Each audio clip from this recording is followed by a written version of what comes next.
Coming up, an overall review of this year's Food and Wine Festival at Epcot.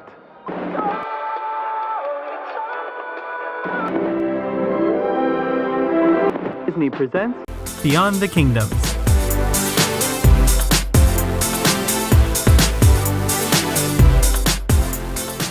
Hello everyone, and welcome to this week's main show of Beyond the Kingdoms. Like always, I'm your host David, and it's time for my review of this year's Epcot Food and Wine Festival. This is my favorite event for the entire year at Disney World. If you're new to this channel, make sure you hit that subscribe button and click on the bell icon so that you never miss an episode. But let's jump right into this review.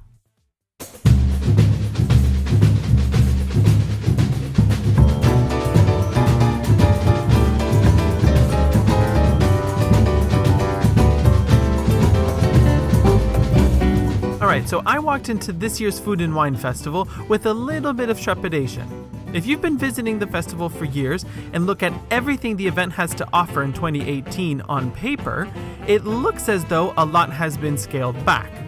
In many ways, this is absolutely true. All of the dining events that once took place outside of Epcot, events like brunch at the Grand Floridian and so on, have been scrapped for this year. And if you look at the booths, 3 of them were removed this year: Scotland, Patagonia, and Farm Fresh. So, I attended the first day of the festival thinking it may be possible that I would leave disappointed, but things took interesting turns throughout my experience of the festival this year. Let's first look at the Festival Center.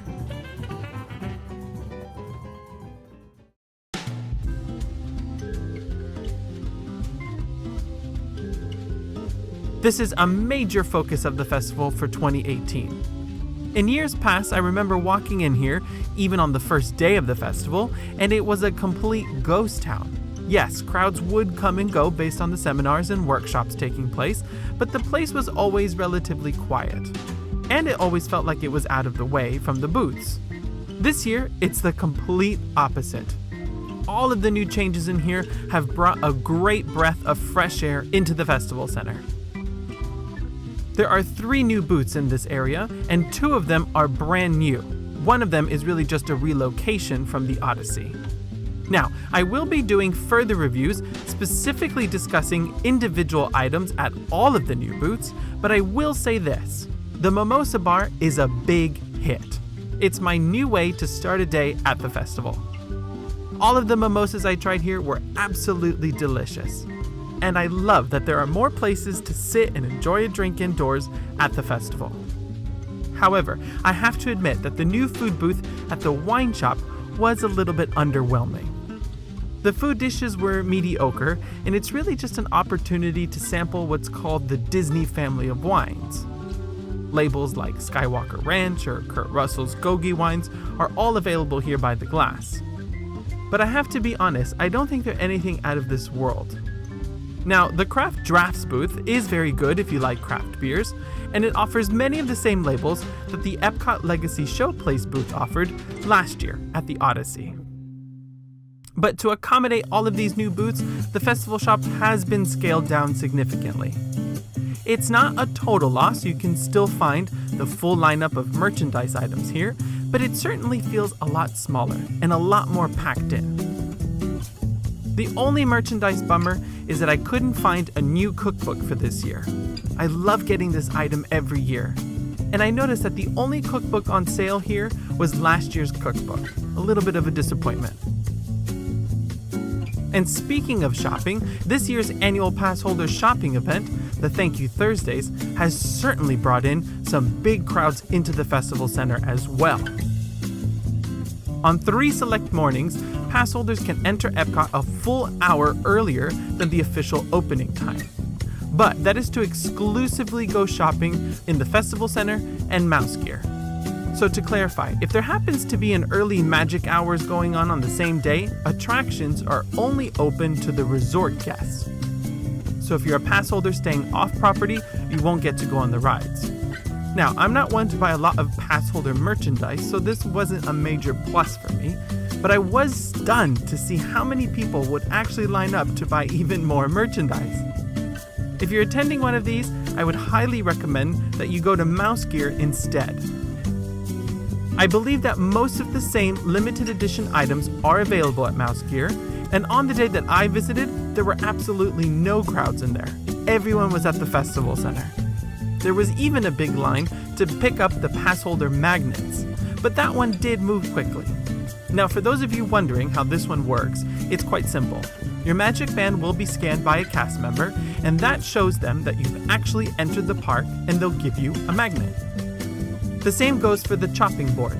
To get this item, you have to visit the festival on 4 different days. You don't have to go to the festival center each time, simply go on your 4th visit. When cast members scan that magic band on the 4th day, it will show them that you've entered 4 times. And to be specific, it has to be 4 different days. If you enter Epcot in the morning on one day, you leave and go to your hotel and go back later in the night, that doesn't count as 2 entries. It's based on the calendar days. Now, I have heard some people complain about the small size of the chopping board, but I would like to remind people that last year we simply got buttons. So, the fact that we have a magnet and a chopping board, regardless of the size, is a major upgrade from 2017, in my humble opinion.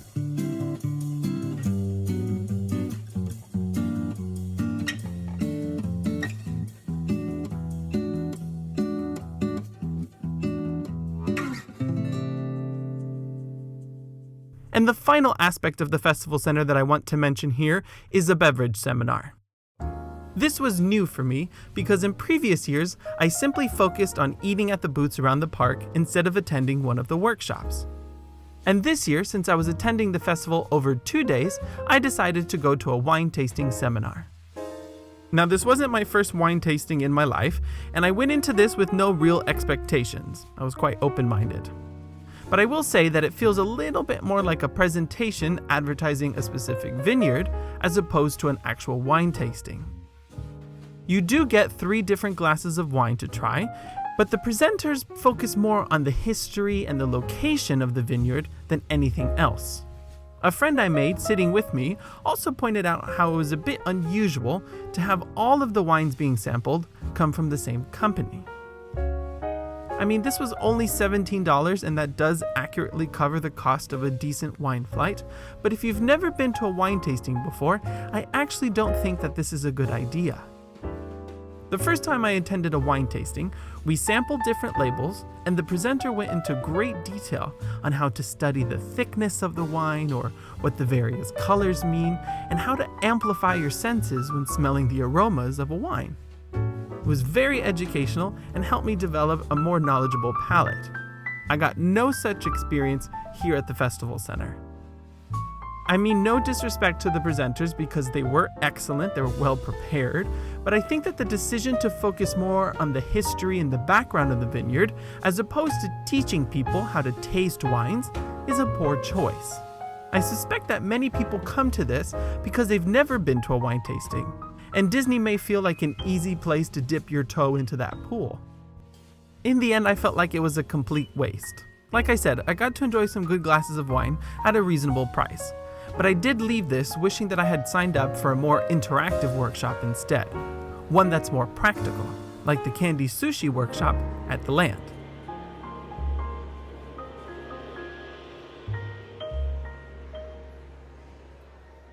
And that brings me to my next main point. Whether you like it or not, Disney this year really did think about the kids more when it comes to the Food and Wine Festival. And they've added some great features to make the whole event more family-friendly. I unfortunately did not get to attend the Candy Sushi workshop because it was completely full. I tried booking several days ahead and there were no spaces left. So I went in person an hour or so before the workshop, hoping to get in, but cast members told me that it was completely full. And I was reminded that there is a kids cooking seminar at the Festival Center, but that's only on the weekends. And they did admit to me that they were very surprised on how popular the Candy Sushi workshop turned out to be.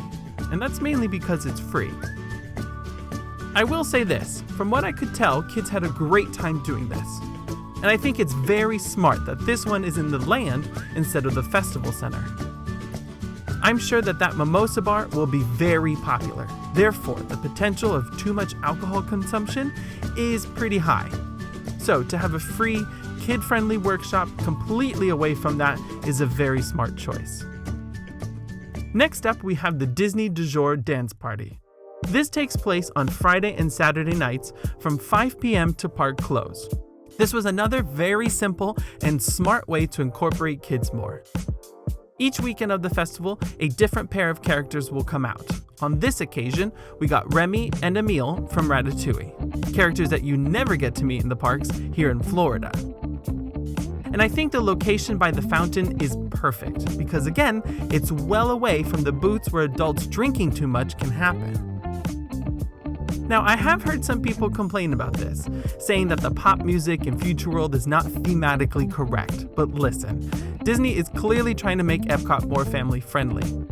And until we get some more updates, this is an easy and effective fix in the meantime. I think that the location is appropriate, and if it's not your style, it's at least far away from the booths. Now, I will admit, I'm one of these people who goes to the park without kids very regularly. In fact, food and wine is the thing I enjoy the most doing with just my husband. But I believe that Disney is for everyone. It's not just for the kids, and it can be for adults too. This is Disney clearly trying to find that balance, and I think the choices here are great. The final kids activity that is returning for this year is the Remi Hide and Squeak Scavenger Hunt. Many of you probably know this one. You can go around the park looking for Remi, and once you find him, you can place the appropriate sticker on the map, and you get a prize at the end. The price went up for this by $1. It now costs $6.99. But remember, if you're a pass holder, you can get a discount. But the reason I'm mentioning this is because the prize itself has also improved. For each map you purchase, you can redeem 1 cup from a set of 4. They're cute, they're simple, and they're sturdy. And I think an improvement from the little keychain from last year. Again, I love all these little kids activities that don't take away anything, but just add little opportunities for the kids to get involved while the adults enjoy the festival. And finally, let's of course talk about some food. I can't do a food and wine review without looking at the wonderful dishes at this event. Now, I will be doing individual reviews of all the new booths and the new dishes in the coming weeks. You know me, I like to get very detailed. But I wanted to leave you today with a look at my all-star dishes for 2018. First, let's look at strictly the best of the new dishes for this year. If you've been visiting the festival year after year, this one is for you. Okay, top 5 new dishes. In 5th place has to be the key lime mimosa, and that's at the Mimosa Bar. To be honest, I tried several mimosas at this bar, and they were all delicious. But if you've seen my food reviews lately, you know that I like key lime. So naturally, this one was my favorite. This starts with the key lime sparkling wine, and it's mixed with the white cranberry juice. It's refreshing and very crisp. Excellent. In 4th place, we have the new teriyaki chicken bun, and this is in Japan. This booth got a whole new menu for this year, and that absolutely terrified me because I loved the dishes here from last year. But I will admit that this bun kept the Japan booth as a winner. It's a classic steamed bun packed with chicken, vegetables, and a terrific teriyaki sauce. A bonus here is that they're kept nice and warm thanks to the oven that they're using. And the size is fantastic. It's very filling. And I will admit that I think I enjoyed this one because it reminded me of a similar bun I had on a trip I took to Japan with my husband. So this one had a great nostalgia factor to it. And I'd also like to note that this one is considered kid-friendly. For my next favorite dish, we have to travel to Mexico. Now this pavilion is always a mixed bag when it comes to the food. The table service restaurant inside the pavilion is not one of the best ones in World Showcase. But no one can deny that the margaritas in Mexico are absolutely outstanding. And in the past few years, the Mexico booth at all of the festivals has really improved its offerings. So my number 3 dish is the short rib tostada. This starts with a really crispy corn tortilla at the bottom. It's then topped with beautifully braised short rib beef that's really nice and tender. And what ties the whole thing together is that on top, you get a little bit of guacamole and some fresh cilantro. So you've got crispy, nice and tender meat and fresh flavors on top. It's absolutely beautiful. In second place, and actually the winner of the best dessert at the festival now, is the Maple Bourbon Cheesecake, and this one is at the Cheese Studio. I still dream of this one. The cheesecake itself has some very strong flavors. It's very close to a New York-style cheesecake. It is incredibly soft when you dig into it. And the maple bourbon and caramel drizzle is perfection. It's the right balance of alcohol because the sauce itself is quite strong, but the amount poured on top is just right. And then it's topped with some pecans to give it a nice crunchy texture. I could eat this one again and again and again. It was so yummy. And in first place, and to my surprise, we're going to Earth Eats. I came in with no expectations and left with what I considered the best new dish for 2018. This is the Steakhouse Blended Burger. At its core, this is a beef and mushroom blended burger. If you don't like mushrooms, do not worry, because it doesn't have an overpowering taste to it. But the mushrooms clearly add this Moorish flavor and depth to the burger. It's then topped with melted brie cheese, and then, for a little surprise, there's a single potato chip cooked in truffle oil right on top, and it adds a nice crunch. And then finally, there's some arugula on top of everything, and the whole burger is under a beautiful brioche burger bun. Every single choice of ingredient here is perfection. The combination of the flavors are excellent. I cannot believe out of all the interesting and exotic dishes at the festival, I was so gobsmacked by a single burger. But it is a knockout and a must try. And this leads me to my final thought. My 5 must-stop booths for everyone attending the festival. This incorporates the best of the new items and some long-standing classics that still deliver great dishes. If you've never been to the festival before and this is your first time, I highly suggest you work these 5 booths into your itinerary. First, everyone should start their day of the festival at the Mimosa Bar. I absolutely love that Disney has finally added some locations that are indoors. I personally don't drink a lot at this festival anymore because the mixture of the heat and the alcohol really does get to me. But this is where I can make that one exception. All the mimosas I tried were fantastic. The only one that I heard was not so good and I didn't get to try is the blood orange mimosa. But I think that's a very specific flavor, so either you're gonna love it or you're gonna hate it. The next great booth to hit is Flavors from Fire. This was new back in 2017 and it's located right in Future World, a few steps away from Club Cool. The entire menu here is a knockout. The piggy wings are delicious, great if you like spicy food. The new chimichurri skirt steak is smoked to perfection. You get those nice chars on the outside, but still pink on the inside. And another great dessert is also here at this booth. This is the updated look for the chocolate picante. If you like a touch of spice with chocolate, you should definitely give this one a try. It's very interesting and quite unique. Like I already said, Earth Eats is a complete winner this year from top to bottom. I'm still dreaming about that burger. And that veggie burger is just as interesting because it's topped with a nice Asian noodle salad. It's crunchy, refreshing, and probably the best vegetarian dish of the entire festival this year. Next, I cannot leave out Canada. This is one of those booths that can stay exactly the same year after year and you'll get no complaints from me.